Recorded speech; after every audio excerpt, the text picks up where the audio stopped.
Bismillahirrahmanirrahim. Alhamdulillahirabbil alamin. Wassalatu wassalamu ala sayyidina Muhammadin wa ala alihi washabbihi ajmain. Teman-teman, tadi kita sudah sedikit pembukaan ya. Kita mereview lagi apa-apa yang sudah kita pelajari, mulai dari syahadat kita ya. Masuknya kita ke dalam Islam itu adalah dengan bersyahadat. Seorang manusia itu dikatakan menjadi seorang muslim, syaratnya adalah mengucapkan 2 kalimat syahadat. Nah, itu syahadat itu landasan dari segala macam ya. Kesini-sininya itu awalnya syahadat dasar ya. Kalau syahadatnya bagus, nanti kesininya gampang. Memahami berbagai hal itu gampang. Ya, kalau pemahaman kita terhadap syahadatnya baik. Tapi kalau pemahaman kita terhadap syahadat itu nggak bagus, jadi heran kita dengan berbagai macam nanti hal-hal yang kita dapat. Contoh aja misalnya kita mendapati ini ya, LGBT gitu ya. Kenapa sih kok orang Islam atau pokoknya yang yang keislamannya bagus lah gitu, kok menentang banget sih sama LGBT gitu kan. Nah, itu fenomena itu ya. Terus misalnya lagi sholat ya, termasuk Quran, kok ada orang kok seneng banget sih baca Quran gitu. Sedikit-sedikit kelihatan baca Quran, dikit-dikit baca Quran, di kereta aja baca Quran gitu.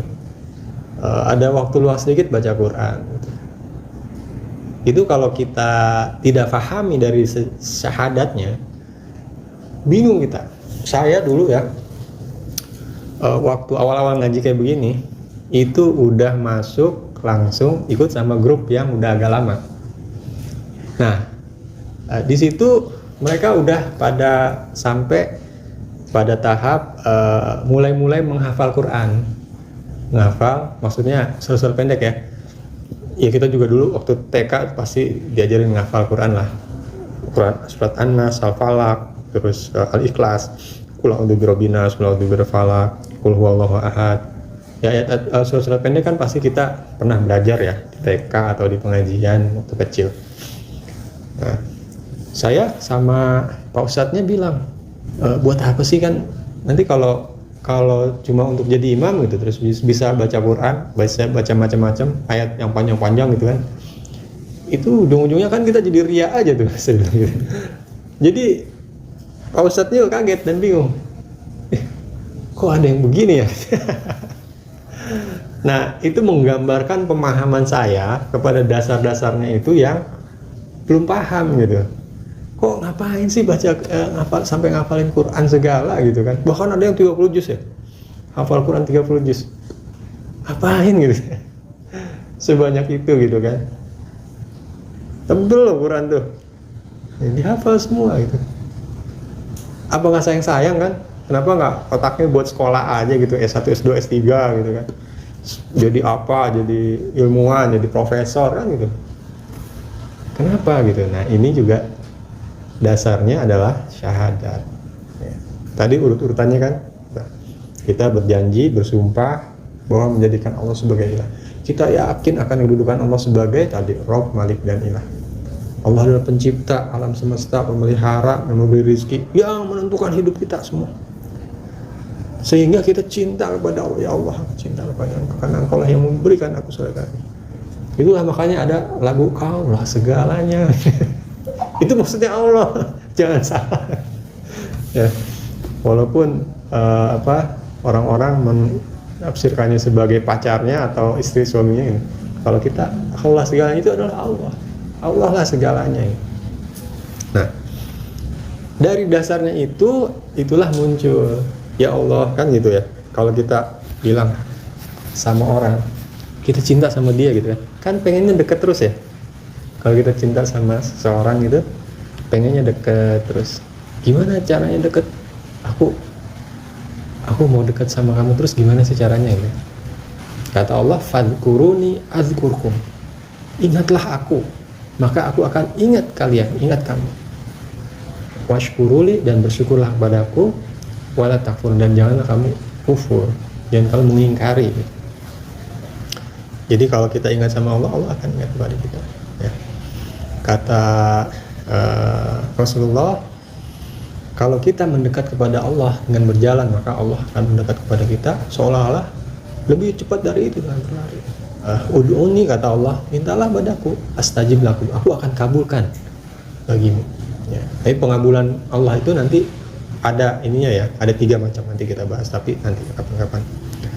Jadi bukan berarti kita minta, ya Allah, aku sekarang minta uang 100 juta aja ya Allah. Terus kita dapat 100 juta, ya belum tentu. Bisa jadi dikabulkan. Udah pernah pada doa gitu belum? Udah pernah? Minta doa, minta uang, udah pernah belum? Kalau para sahabat Rasul itu segala macam itu ngadu sama Allah. Bahkan katanya kalau di rumah nggak ada garam aja, itu ininya kepada Allah, keringatnya kepada Allah. Ya Allah, nggak ada garam. Kita juga gitu ya. Misalnya ini, ya Allah hujan nih gitu. Ya Allah hujan. Tapi cuma ucapan aja sebenarnya. Itu udah bagus ya ucapan aja. Tapi dibarengi sama seolah-olah kita ngadu gitu loh. Soalnya ya Allah hujan nih. Aduh, berarti harus pakai jas hujan. Ya Allah, duit habis nih. Ya Allahnya itu kita terbiasa, tapi hati kita itu sebenarnya nggak ingat kepada Allah. Itu udah bagus, tinggal ingetnya aja gitu, lengkapin gitu. Ya. Memang harusnya begitu. Apa-apa tuh Allah, apa-apa Allah. Karena Allah yang nentuin segala-galanya. Yang megang nasib kita itu ya Allah sudah. Kita sekarang keluar dari sini terjadi apa? Allah yang menentukan. Kita malam ini siapa yang bisa sampai rumah, siapa yang nggak sampai rumah, Allah menentukan. Waalaikumsalam. Di tengah jalan, nauzubillah ya. Makanya itu ada kata-kata nauzubillah. Kami berlindung pada Allah. Motor banyak kempes. Itu siapa coba yang menentukan? Allah. Jadi semuanya Allah. Makanya kalau kita keluar itu ada perasaan berlindung gitu kepada Allah. Ya Allah, aku berlindung kepada Engkau dari segala mara bahaya dan bencana. Engkaulah yang menentukan segalanya, menentukan nasibku gitu. Ya. Nah itu dengan dasar itu kemudian yang tadi Quran itu ya. Coba misalnya gini, yogi. Ya kalau yogi mah enggak. Kayaknya agak susah contohnya kalau yogi. Misalnya anak perempuan nih, ada anak perempuan, anak saya, cewek. Itu dekat banget sama ibunya, dekat curhat apa segala macam sama ibu misalnya. Terus satu hari harus keluar dari rumah. Ini kan dekat banget nih, dari TK, SD, SMP, SMA di rumah dekat banget. Satu hari kuliahnya ternyata di Jogja atau di Surabaya atau di mana. Kan sedih nih mau berpisah ya, sedih. Zaman dulu itu belum ada handphone, zaman sekarang sih gampang ya, WA-WA-an, call ini juga gampang. Zaman dulu tuh misalnya berangkatnya aja naik kapal gitu. Misalnya dari Padang ke Jakarta gitu ya. Naik kapal, zaman situ Nurbaya lah. Nurbaya kan orang Padang. Naik kapal ke Jakarta. Waduh sedih banget, nggak ketemu nanti berapa tahun, 4 tahun. Terus kalau mau ketemu gimana, itu ongkosnya aja udah mahal. Liburnya itu paling setahun sekali yang agak panjang. Bakal kangen, kalau kangen gimana? Nah zaman dulu kan surat-suratan ya. Ibunya bikin surat. Jadi curahan hatinya itu akan merasa kehilangan terhadap anaknya. Dan segala macam pesan-pesan yang dia ingin sampaikan kepada si anak ini, itu ditulis semua sama dia di surat ini. Anakku, nanti kalau kamu di sana jangan begini, jangan begitu ya. Kalau kamu di sana doakan ibu, dan jangan tinggalkan sholat 5 waktu, terus baca Quran. Nanti kalau kamu habis sholat doakan ibu. Ibu juga di sini selalu mendoakan. Terus dibaca, ditulis curahan hatinya. Dikasih sama anak-anak, ini bekal buat kamu. Ibu nggak bisa ngasih banyak-banyak, tapi inilah baca ya. Nanti kalau kamu kangen, kalau mau, iya bu, sambil pada nangis-nangisan gitu kan, nangisan, masukin. Ini surat ini jadi berharga banget kan, karena hanya ini yang bisa mengobati kerinduan pada ibunya. Kalau zaman sekarang kan bisa pakai call, WA gitu, video call kan gampang. Kalau zaman dulu kan enggak. Sampailah dia kemudian ke Jakarta. Sampai di Jakarta mungkin sebulan pertama sibuk, ospek dan sebagainya. Bulan kedua, bulan ketiga udah mulai kuliah. Bulan keempat udah terbiasa. Bulan kelima, udah mulai kangen-kangen sama ibunya. Teringatlah dia surat ini dibaca. Besoknya kangen lagi, dibacanya lagi, ditaruh bagus-bagus gitu. Dibacanya, diulang-ulang lagi, dibaca. Menghadapi masalah misalnya, dosennya susah nih, dosen killer. Dapat nilainya susah banget. Aduh, mau ngadu sama siapa kan? Kalau ya kembali lagi, kalau zaman sekarang tinggal telepon, mah aku susah nih mah, gini-gini gitu kan, kekurangan duit, mau ngadu sama siapa? Akhirnya dia lihat, dia hanya bisa melihat surat ibunya itu. Aduh bu, mama, kalau kamu dekat aku akan peluk kamu, aku akan ngomong sama kamu, aku dalam kesusahan, gitu kan. Nah ini coba bayangkan, itulah cinta ya, ikatan cinta antara seorang anak dengan ibunya, atau kebalik seorang ibu dengan anaknya, seperti itu. Nah cinta ini harusnya kita lebih lagi kepada Allah seperti itu. Sedikit-sedikit, ya Allah, aku berada dalam kesusahan, ya Allah, Engkau maha tahu keadaanku, aku mohon perlindungan pertolonganmu, ya Allah, Engkau lah yang maha kuasa, maha perkasa, Engkau bisa menentukan segala macamnya, membalikan keadaan siapapun berderajat. Aku minta kepada Engkau, ya Allah, kekuatan, aku minta itu keselamatan. Itu curhatan kita kepada yang kita cintai. Dan dengan demikian segala macam tuh Allah gitu. Nah surat itu tadi, yang kalau si anak ini surat ibunya, itulah Allah ngasih ke kita adalah Quran. Ini baca nih pesan-pesanku, kata Allah. Di sinilah kalau kamu mau ketemu sama aku, kata Allah, kalau mau curhat, mau ketemu, gimana caranya menghadap Allah ketika kita hidup ini? Kaitannya kita sholat gitu ya. Kayak si anak tadi nih, aduh aku kangen sama ibu. Zaman sekarang kan video call. Nah caranya mau ketemu, mau mengkangenkan sama Allah itu adalah dengan sholat itu tadi. Makanya Rasulullah itu sholat itu bukan jadi beban, jadi kewajiban, enggak. Justru kata Rasulullah kepada Bilal, hai Bilal, maksudnya nyuruh dia azan gitu, ayo istirahatkan diri kita dengan sholat. Jadi dengan sholat Rasulullah itu mendapatkan kesegarannya kembali, refresh. Olah-olah kalau si anak ini dia curhat kepada ibunya, ya wah ibu aku begini. Baru ibunya menasehati, nah apa-apa, kamu sabar aja gitu kan, gini. Oh iya bu, lega gitu kan. Dia kembali lagi ke kehidupannya, menghadapi kuliah dan sebagainya dengan perasaan yang lebih segar lagi gitu. Nah itulah Rasulullah SAW itu bersama sahabatnya. Sholat itu seperti itu, menghadap Allah, curhat kepada Allah, mendengarkan ayat-ayat Allah, mulai dari surat Al-Fatihah, Bismillahirrahmanirrahim, dengan nama Allah Maha Pengasih, Alhamdulillahirabbil alamin, segala puji bagi Engkau ya Allah, Ar-Rahmanirrahim, Engkau Maha Pengasih, Maha Penyayang, Maliki Yaumiddin, Engkau lah penguasa hari akhir nanti, penguasa hari kiamat. Iyyaka na'budu wa iyyaka nasta'in, hanya kepada Engkau kami menyembah ya Allah, dan hanya kepada Engkau kami meminta pertolongan. Ihdinas siratal mustaqim, tunjukkan kami ke jalan yang lurus ya Allah. Siratal ladzina an'amta 'alaihim, jalan orang-orang yang Engkau berikan nikmat kepada mereka. Ghairil maghdubi 'alaihim, bukan jalan orang-orang yang Engkau murkai. Waladhdallin, dan bukan juga jalan orang yang sesat, yang tersesat. Kita minta dalam itu doa kita kepada Allah ketika kita sholat itu. Amin, kabulkan ya Allah. Bismillahirrahmanirrahim, baca surat. Nah surat inilah juga merupakan reminder gitu, refresh. Imam yang baca, makmum yang dengar, tapi semua itu mereka itu sama-sama menghayati isinya. Itu alhaakumut takatsur, bermegah-megahan telah melalaikan kamu. Hatta zurtumul maqabir, sampai-sampai kamu masuk ke dalam liang kubur. Ya Allah, kan gitu. Itu jadi reminder buat kita semua, buat semuanya. Nah sesudah sholat itu, sholat udah didirikan terus sampai selesai, bayangkan bagaimana kondisinya.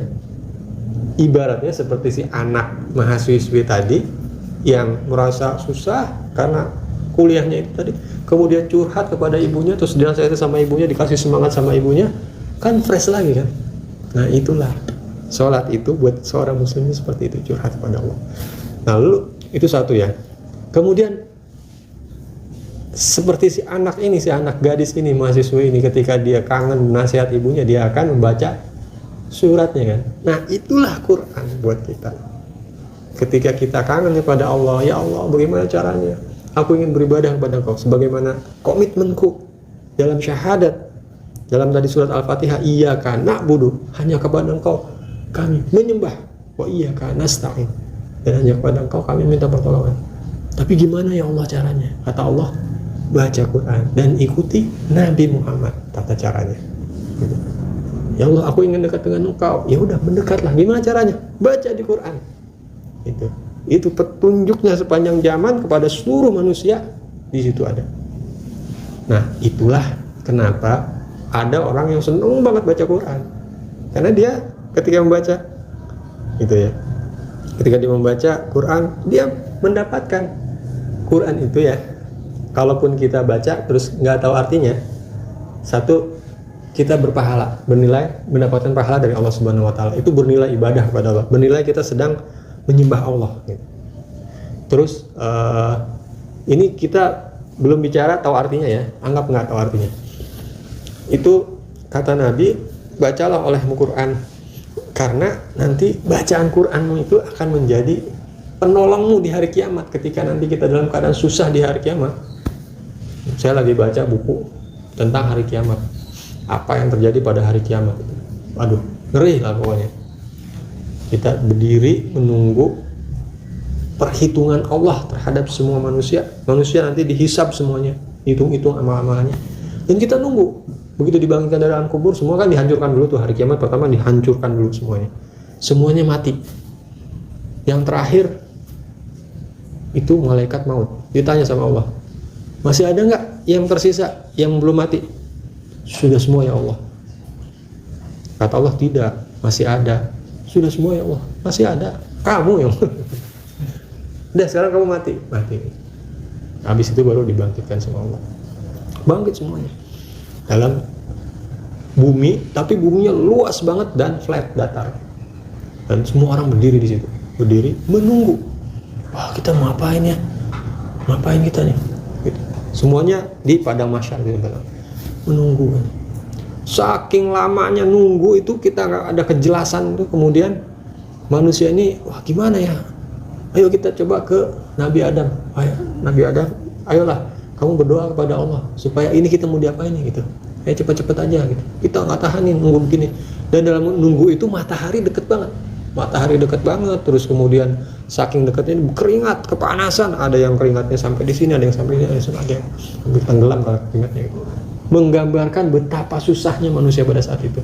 Betapa yang dihadapi itu luar biasa. Kalau kita sekarang pernah kesusahan kita sekarang, nggak ada apa-apanya dibandingkan kesusahan kita pada hari kiamat.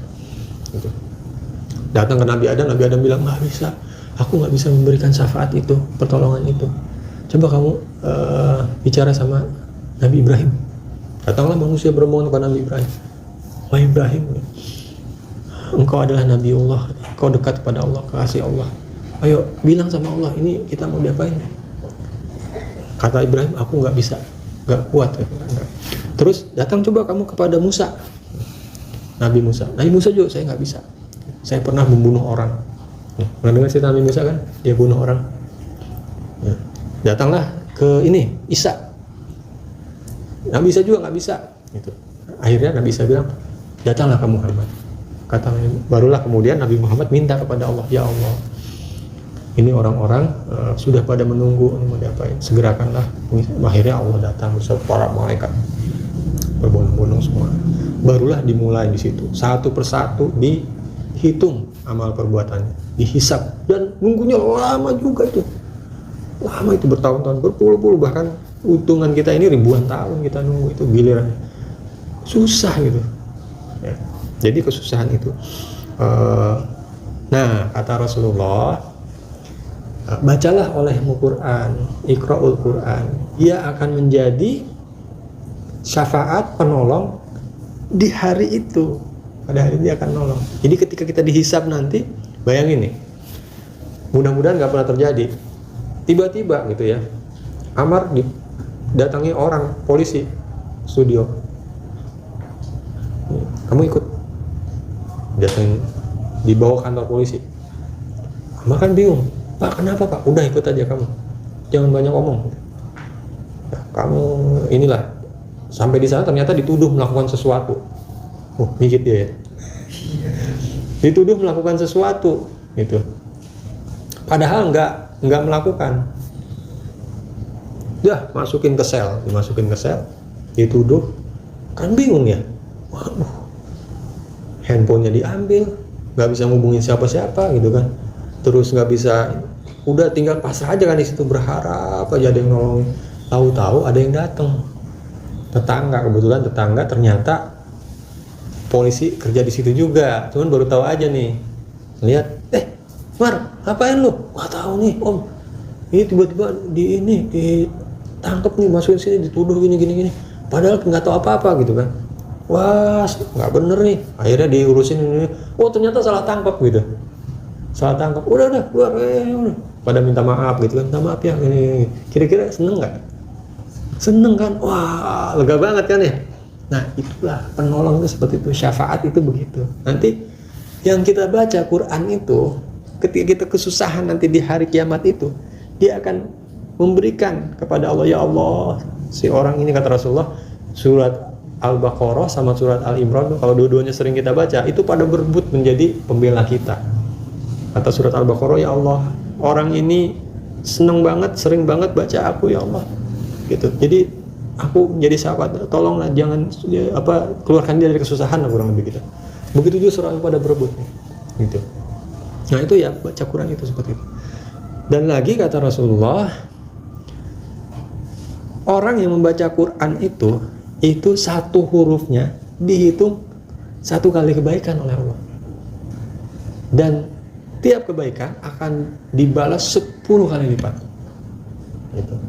Nah coba kita hitung-hitung lah, mulai dari bangun tidur tadi sampai sekarang, ada yang inget nggak berapa kali kita melakukan kebaikan?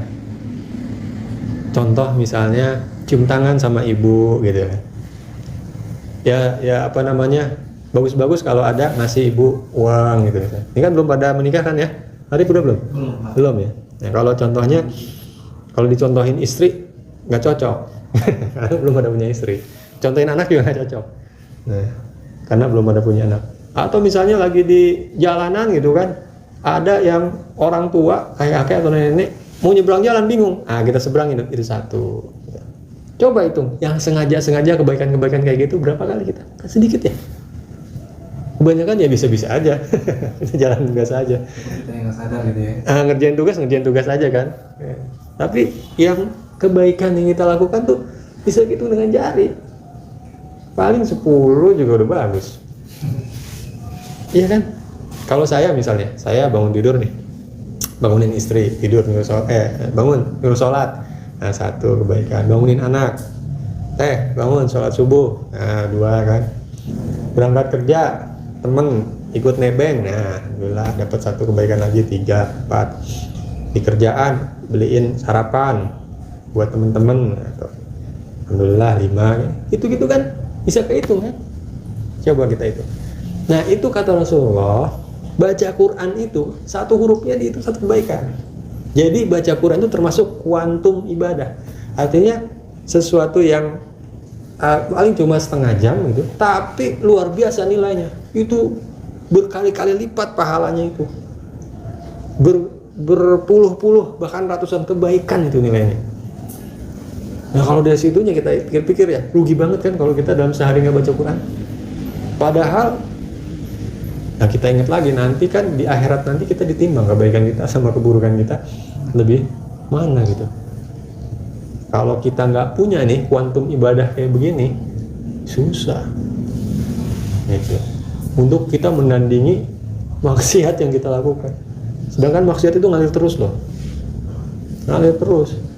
Naik motor, jalan, ada yang kebuka sedikit, wah, sampai di terbalik ada Taman Hakim, harusnya belok kiri Agung Shop, lurus lagi flyover, karena ngikutin ini, sayang nih kalau dilewatkan, cakep banget nih gitu kan, itu ngalir terus, baik sengaja ataupun tidak sengaja, itu di jalan. Di studio ada TV nggak? Nggak ada ya. Kalau ada TV, waduh, udah ada. Itu iklan-iklan, misalnya pengajian Agim, tapi iklan ya. Terbuka juga, aurat juga, waduh, susah kan kita. Yang paling susah buat laki-laki itu kan, memang menghindari melihat sesuatu yang diharamkan itu. Nggak bisa dipungkiri gitu. Itu. Nah itu ngalir terus maksiat kita. Jadi kalau kita nggak imbangi dengan kebaikan yang banyak juga, gimana kita mau menghadap Allah? Gimana coba? Bekal kita seperti apa? Nah inilah baca Quran itu salah satu bekal yang sangat banyak ini. Dalam waktu cuma sekian menit itu dapat kebaikan luar biasa, banyak banget. Itu kata Rasulullah seperti itu. Makanya banyak yang seneng kan baca Quran, baik di kereta dia baca Quran, sambil nunggu antrian dia baca Quran, sambil nunggu dia baca Quran, itu ya. Nah sekarang kita ngerti kenapa, karena kita mengharapkan ridha Allah, cintanya Allah. Di samping itu tadi kita bicara kalau nggak ngerti artinya, ya artinya bacaan Quran. Apalagi kalau ngerti, kayak tadi, ya kan? Iya karena Abu dua iya karena nasta'in. Kita ngomong sama Allah, kepadamu kau, hanya kepadamu aku menyembah, hanya kepadamu kami meminta pertolongan. Ihdinas siratal mustaqim, tunjukkan kami ya Allah ke jalan yang lurus kan gitu. Apalagi kalau tahu artinya itu ya enak banget kan. Begitu kita baca Quran, buka satu halaman, Alif Lam Mim, Alif Lam Mim. Dzalikal kitabul la raiba fihi. Inilah Quran, tidak ada keraguan dengan hudal lil muttaqin, petunjuk bagi orang-orang yang bertakwa. Masuk ke hati kita, wah ini benar-benar baca Quran, petunjuk bagi orang bertakwa.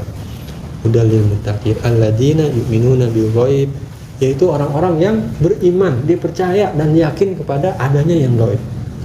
Yaitu apa? Allah, para malaikat, hari akhir, hari kiamat, ya. Yakin, percaya. Itulah orang beriman.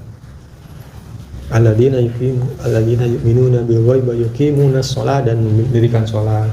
Di situ kan kita dapat tuh, oh ini Allah yang kita cintai, yang menentukan segalanya, nasib kita. Itu bicara seperti ini. Dapatlah pesan-pesan itu. Nah, kan refresh kita. Sama seperti tadi, ibaratnya anak tadi baca surat dari ibunya, udah lagi suntuk-suntuk, lagi bosan-bosan, lagi bete-bete, terus kemudian dapat pesan-pesan seperti itu. Kalau kita baca surat ayat-ayat mengenai hari kiamat, misalnya amma yatasaalu, tentang apa mereka bertanya-tanya, anin naba'il azim, tentang berita besar, dan seterusnya. Itu cerita mengenai hari kiamat. Maka kemudian bertambahlah rasa takut kita kepada Allah, rasa patuh tunduk kita kepada Allah. Habis baca begitu, kemudian keluar, lihat lagi yang tadi, kebuka lagi, ternyata lewat situ lagi. Astagfirullahaladzim, ya Allah, kan nggak berani kita. Kenapa? Karena habis baca hari kiamat gitu loh. Jadi refresh lagi, ya. Jadi kecintaan kita kepada Allah itu yang, dan keinginan kita untuk keriduan Allah dan keselamatan kita di akhirat nanti, itulah yang mendorong kita untuk mendekat diantaranya dengan cara membaca Quran. Nah, sekarang mudah-mudahan semua ini sudah ngerti kenapa kita harus membaca Quran, berinteraksi dengan Quran, bukan hanya baca sih, juga menghafal gitu. Kenapa menghafal? Nah, kata Rasulullah, nanti orang-orang di surga itu akan ditempatkan oleh Allah, tingginya surga itu, ya kalau sekarang ada hotel bintang 1, bintang 2, bintang 3, bintang 4 itu nanti kata Allah baca, maksudnya baca Quran yang dia hafal. Kalau dia hafalnya 1 juz, udah ya Allah, itu 1 juz. Ya udah, kamu berarti di sini. Baca 2 juz. Nah, dia lebih tinggi lagi bintangnya si surganya itu. Bintang 2. Baca, dapat sekian juz. Sampai begitu. Jadi yang paling tinggi itu ternyata yang bacaannya paling banyak gitu. Itulah yang mendorong orang membaca menghafal Quran. Makin banyak hafalannya itu makin tinggi kedudukannya nanti di sisi Allah Subhanahu wa taala. Tentunya kembali lagi, ini hanya bukan berlaku ya, hanya akan ngepek ya bagi orang-orang yang percaya akan adanya hari akhirat, akan adanya surga dan neraka. Kalau itu aja belum yakin, ya udah nggak akan ngepek gitu ya. Makanya Al-Quran di awal-awal di ayat surat Al-Baqarah, dzalikal kitabu la raiba fihi hudal lil muttaqin. Ini adalah Quran, tidak ada keraguan dalamnya, dan ini adalah petunjuk bagi orang yang bertakwa. Siapa itu? Alladzina yu'minuna bil ghaib wa yuqimuna, dan seterusnya. Yaitu orang-orang yang beriman, percaya dan yakin adanya hal-hal yang gaib, bukan hanya yang terlihat mata aja, seperti orang-orang yang materialistis gitu, materialisme. Itu ya. Jadi syaratnya Quran itu bisa ngepek ke hati kita kalau kita percaya, yakin adanya hal-hal yang gaib itu. Ada Allah, ada malaikat, dan hal-hal lain yang kita nggak bisa ketahui, nggak bisa diraba, nggak bisa dirasa dan sebagainya. Nah, nanti kita akan isi juga acaranya, pengajian ini dengan sama-sama melancarkan bacaan, ya. Misalnya, masing-masing baca Quran, mungkin 1 ayat 2 ayat, nanti bergiliran. Nah, nanti kita perbaiki, misalnya baca mulai dari awal alif lam mim. Oh enggak, alif itu 2 harokat, emang enggak panjang, tapi lam itu panjang, alif lam 4 harokat. Harokat itu ketukan. Lam. Nah, mimnya ditahan dulu, 2 harokat, 2 ketukan. Alif lam mim. Mimnya juga 4. Itu cara membacanya. Nah, gitu. Dalikal kitab. Kenapa enggak dalikal? Kenapa harus dalika gitu? Kenapa enggak dalika? Nah, gitu kan. Oh iya, ternyata ada madnya, 2 harokat ini ada tanda berdiri gitu. Dalikal kitab. Dalikal kitabula. Nah, kenapa enggak dalikal kitabu? Kan lebih enak tuh. Dalikal kitabu la roiba fihi. Kan itu lebih enak. Kenapa bunya nggak boleh dipanjangin? Nah, itu ya. Jadi kita belajar itu. Yang mulai dari perbaikannya, mulai dari panjang pendeknya dulu. Pokoknya gampang-gampang aja. Atau salah penyebutan yang sya gitu ya. Syaiton. Syaiton itu bukan syaiton, tapi syaiton. Beda, sa sama sya beda, sama so gitu. Nah, nanti pelan-pelan sedikit kita perbaiki dikit itu. Dan jangan takut, jangan khawatir. Semua orang awalnya dari nggak bisa dulu. Jadi kalau nggak bisa, nggak apa-apa. Justru itu kita nanti perbaiki. Ikuti aja, nggak usah merasa malu. Memang kita begitu. Kalau nggak bisa ya justru itu kita belajar gitu kan. Semua juga dulu tadinya nggak bisa. Ya. Jadi kita nanti mulai pekan depan kita akan isi juga dengan perbaikan baca Quran. Jangan malu lah pokoknya, cuek aja. Apalagi sampai nggak datang gara-gara malu suruh baca Quran. Nggak apa-apa. Walaupun belum tahu huruf sekalipun nggak apa-apa. Nanti kita kita khusus. Jadi misalnya kan kalau yang belum tahu huruf pun nggak mungkin tuh nerusin bacaan nih. Itu nggak mungkin. Ya nggak apa-apa. Nanti kita pakai buku yang lain. Tapi nggak ada kan yang benar-benar belum tahu huruf, ada nggak di sini Quran?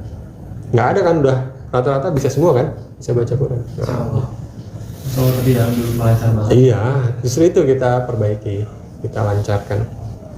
Itu ya, mungkin itu aja pertemuan kita malam ini. Dan sama-sama kita tutup dengan doa kafarul majlis. Subhanakallahumma bihamdika asyhadu an la ilaha illa anta astaghfiruka wa atubu ilaik. Kurang lebihnya saya mohon maaf. Assalamualaikum warahmatullahi wabarakatuh.